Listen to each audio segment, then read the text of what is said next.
change a human being into this. Long voyage. 95 days in the Ivory Coast. Into this.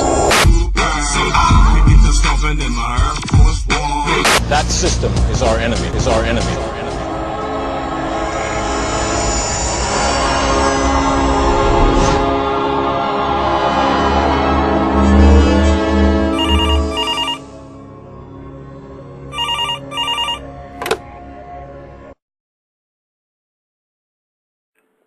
They're not doing anything.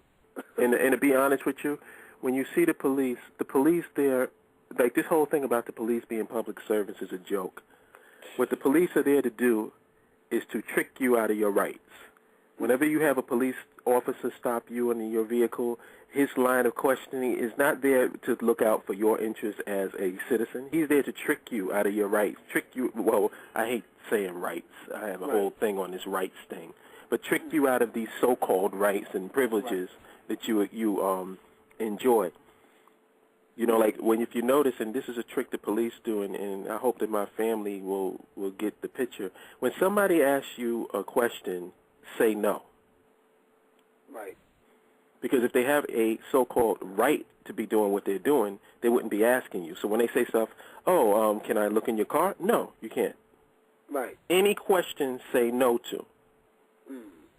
That's right. And if you're unsure whether you should say no or not, ask the police officer, are you giving me an order? Right. Ask them. Make him clarify. If he's asking you a question and the answer is no, can I check your car? No. Can I see your ID? No. Right. We might even think about also, I was talking to someone about this, having a recorder.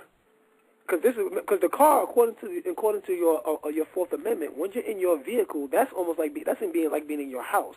Right. So you have a right so now you have your recorder. The minute the cop pulls you over, you start ranting off the date, the time in this recorder. This is so and so. Time now 6:19. I'm being pulled over by the time you get to the door, by the time you get to your car, hello officer. Look at his name, so and so. Right. Well, actually, you have it all. There's a guy on YouTube. A white dude who does that. Like, he has a little recorder, and when they go to the checkpoint, he says everything that you just did right there. That's what he does. Right. Because that way, now when you get because I've been to courts on some minor traffic violations. You don't have to sit up there and it's a learning experience. You sit up there and you see all these different cases that come before yours, and I'm seeing officers.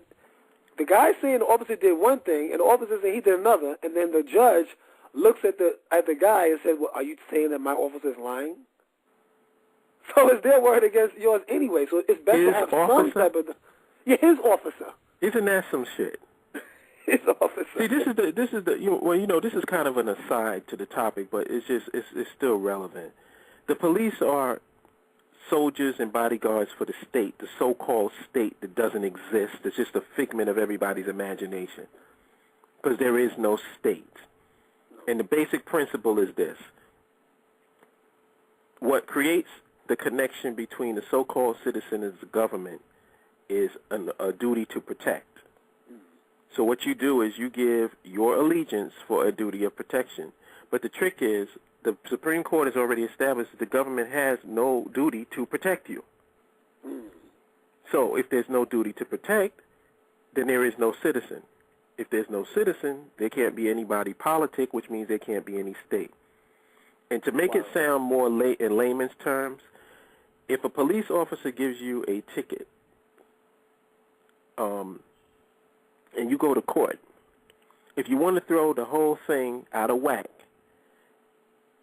ask the judge, is there evidence of a complaining party?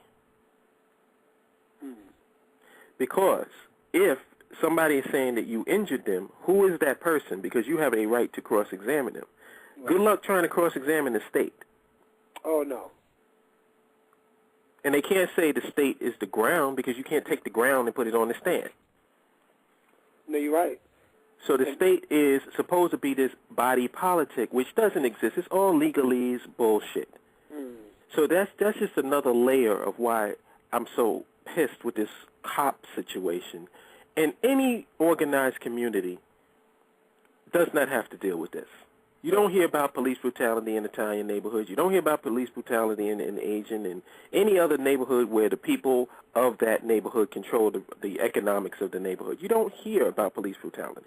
Not only do you not hear about that, I challenge any listener now that's listening now that might be listening in the future, tell me the last time black officers beat the hell and killed a white man.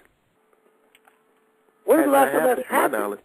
You said in your knowledge that has never happened. Yeah, I don't remember it ever happening.